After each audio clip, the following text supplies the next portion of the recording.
Today, we will cover takeoffs. In this tape section, you'll be instructed in the correct procedures for getting your plane safely airborne under various conditions. And you'll be shown how to apply this information to make appropriate decisions on which type of takeoff to use given existing flight conditions. Generally, unless there is a special reason, you will take off into the wind. Taking off into the wind makes sense for several reasons.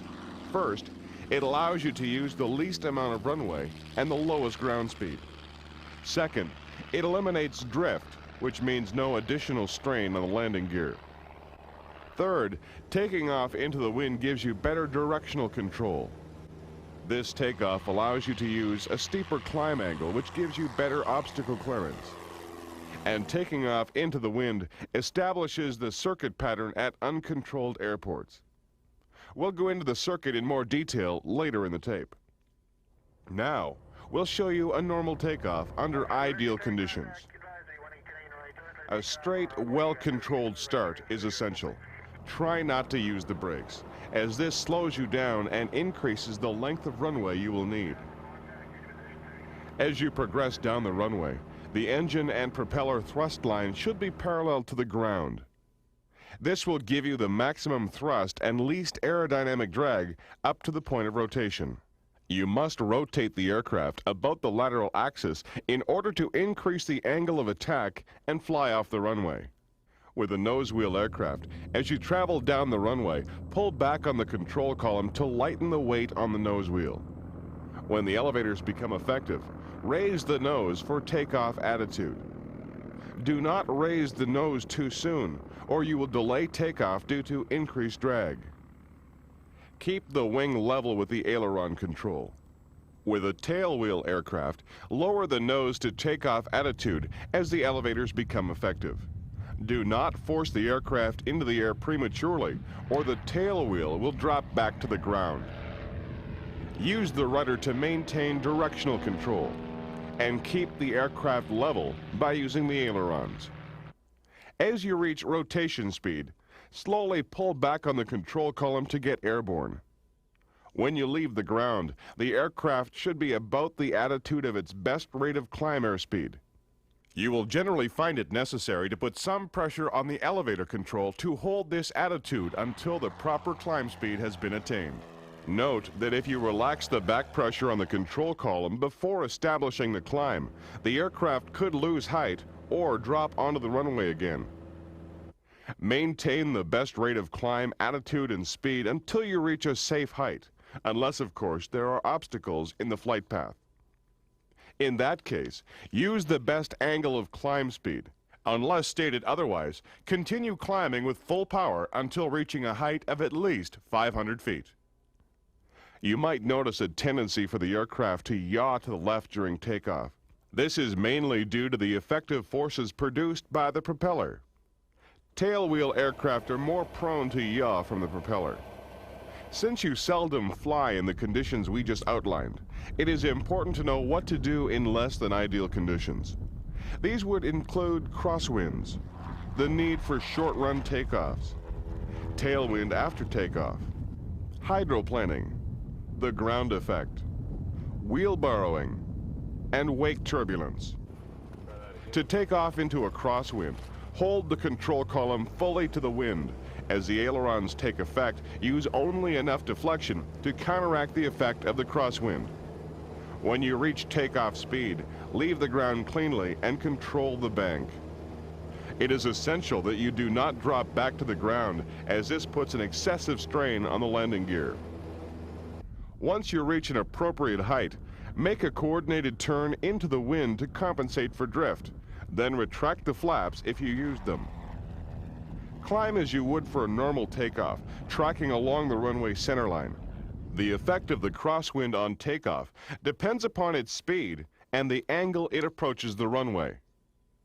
It is a certification requirement that aircraft be capable of operating safely in a 90-degree crosswind which does not exceed 20% of the plane's stalling speed. Using a crosswind component graph, you will be able to calculate the effect of the crosswind on takeoff and whether it is safe to attempt to do so. You will sometimes find occasion when it is necessary to take off in the shortest distance possible. This may be due to a short runway, or snowdrifts, water puddles, or other hazards on the runway. Obstacles at the windward end of the runway, or soft or rough surface fields, may also necessitate a shortened takeoff run. Before attempting this procedure, consult the takeoff distance tables in the flight manual. Also take into account the effect of wind conditions. On a hard surface runway, keep the aircraft at an angle which will give you a minimum of aerodynamic drag during the takeoff run. Be careful you don't try to lift the aircraft off the ground too soon, or you might stall at a critical point in takeoff. Allow the aircraft to reach the minimum takeoff speed before lifting off the ground, and then accelerate to the best angle of climb speed. If you are taking off from a soft or rough field, it is important that the weight of the aircraft be transferred to the wings from the wheels as quickly as possible.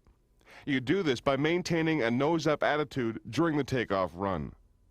This maneuver reduces rolling drag from the wheels. Once off the ground, lower the nose to stay in the ground effect and gain proper flying speed.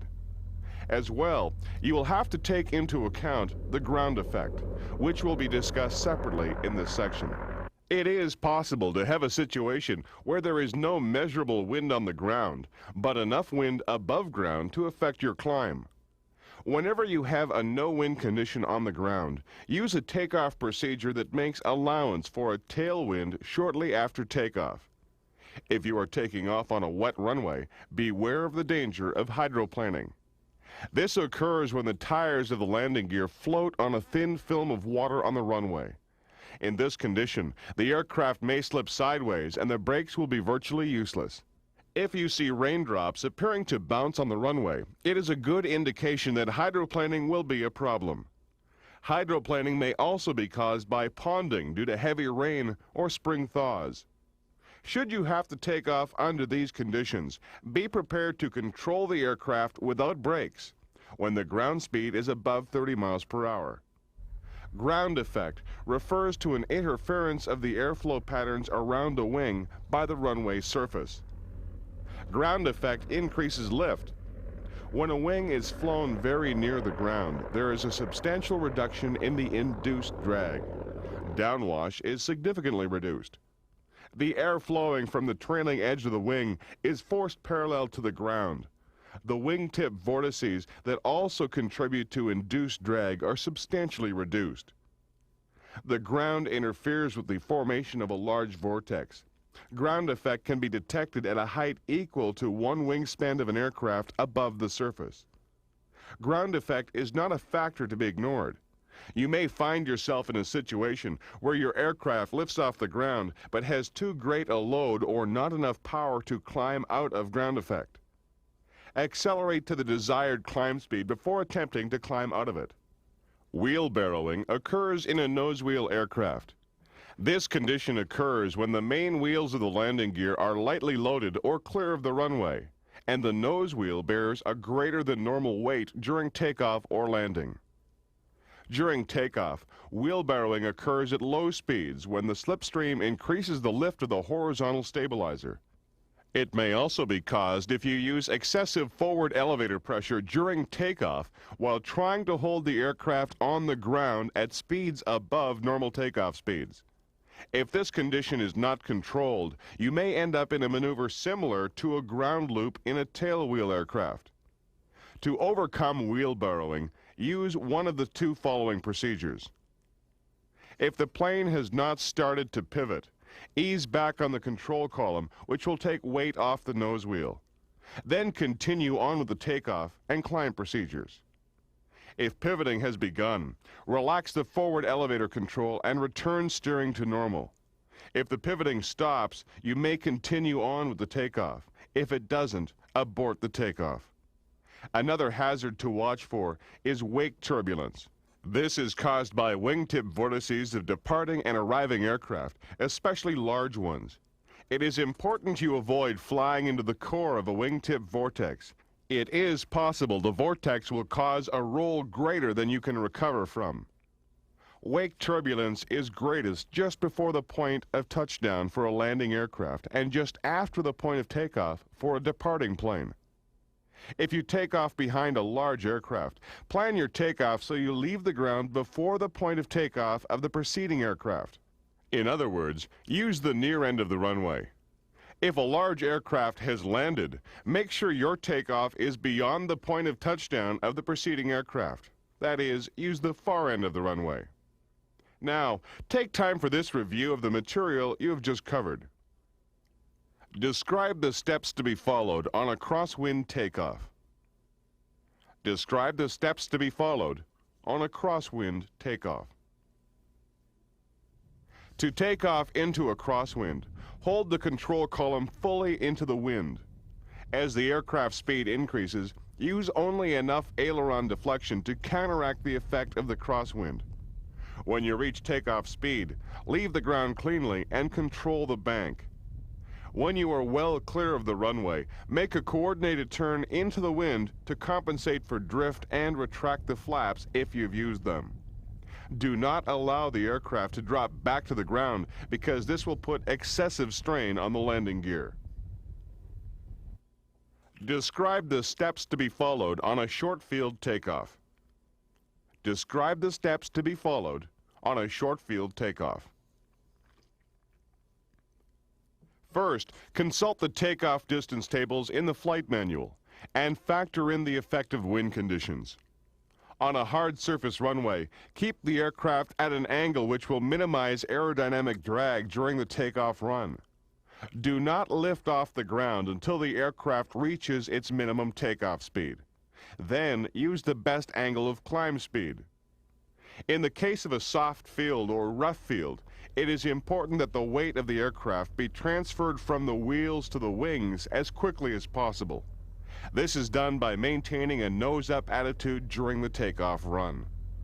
Reach an airspeed that will be high enough to allow safe flight and acceleration to the desired climb.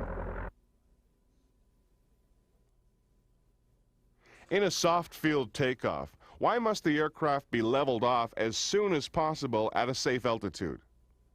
In a soft field takeoff, why must the aircraft be leveled off as soon as possible at a safe altitude? The angle of attack should be reduced gradually to allow the aircraft to accelerate in the ground effect. In a crosswind takeoff, why must the aircraft be turned slightly into the wind? In a crosswind takeoff, why must the aircraft be turned slightly into the wind?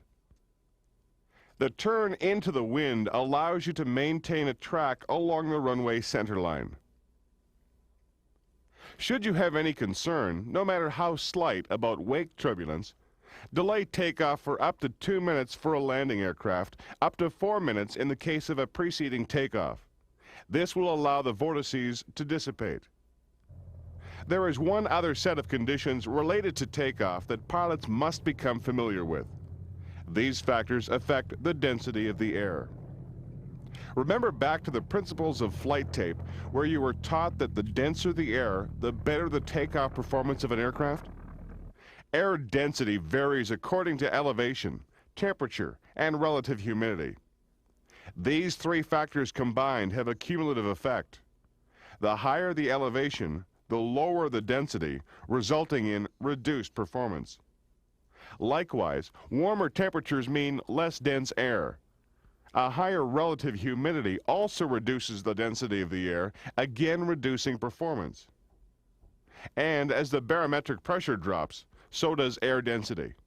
From this you can deduce that the worst possible conditions for takeoff would be a high temperature, above 15 degrees Celsius, with a high relative humidity, a barometric pressure below 29.92, at an airport with a high elevation. To help you compensate for these conditions, refer to the density altitude. This is the altitude corresponding to a given density in the standard atmosphere. Density altitude can be calculated on your circular slide rule. The aircraft flight manual will also give you valuable information showing the changes in performance at various elevations and air temperatures. You may also use the cost chart to determine takeoff. Some other factors to consider with takeoffs include whether to apply takeoff power before releasing the brakes, the use of flaps, whether to extend the flaps before the takeoff roll begins or after it starts. You'll also want to consider whether to build up speed for takeoff while moving from the run-up position on a short field or obstacle takeoff. The amount of fuel in the tanks may also affect how you handle the takeoff. The answer to many of these questions can be found in the flight manual of your aircraft. Also consult with your flight instructor on these matters. As you gain more experience, you'll handle different takeoffs with more confidence. The last topic in this section deals with the airmanship and common courtesy associated with takeoffs. As mentioned before, if you've been cleared for takeoff and you need a delay, request it. The air traffic controller is concerned with safety, but may not be aware of all the circumstances, especially a pilot's level of competence when unusual conditions prevail. At uncontrolled airports, a landing aircraft has priority on the runway, and under no circumstances should a departing aircraft usurp this priority. Use good judgment and courtesy when deciding to take off behind a landing plane. And never think that the landing aircraft can abort its landing in your favor because you misjudged timing your takeoff. Before taking off at an uncontrolled field, search the sky for other planes that may conflict with your plans. And even though another aircraft may be landing downwind, it still has priority over a departing plane. Remember that aircraft downwind may have had compelling reasons for landing. Finally, don't create traffic jams. The runway is not the place to finish off pre-flight check. Do not delay taxiing aircraft behind you because you haven't finished procedures that should have been done on the apron or ramp. If you have to delay your takeoff, get out of the way so others may pass. And before doing an engine run-up, check around in all directions to make sure that other aircraft won't be affected by your slipstream. Now take time for a final review of the material you've just seen. During a takeoff following the landing of a large plane, why should the liftoff of a light aircraft be delayed until after passing the point where the large aircraft touched down? During a takeoff following the landing of a large plane, why should the liftoff of a light aircraft be delayed until after passing the point where the large aircraft touched down? This allows you to avoid the wake turbulence created by the larger aircraft. Describe why care must be exercised when taking off following the takeoff of a large aircraft. Describe why care must be exercised when taking off following the takeoff of a large aircraft. Vortices from the larger plane create wake turbulence. This turbulence begins at the point the larger aircraft leaves the ground. If possible, you should plan your takeoff so that you are airborne prior to the takeoff point of the preceding aircraft. If this is not possible, wait for up to 4 minutes to allow the turbulence to dissipate.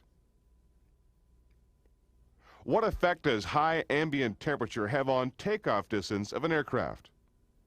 What effect does a high ambient temperature have on the takeoff distance of an aircraft? A high ambient temperature will increase the takeoff distance required for an aircraft. This is because the air is less dense and provides less lift. You need the extra runway to build up more speed, creating the lift to get the plane off the ground.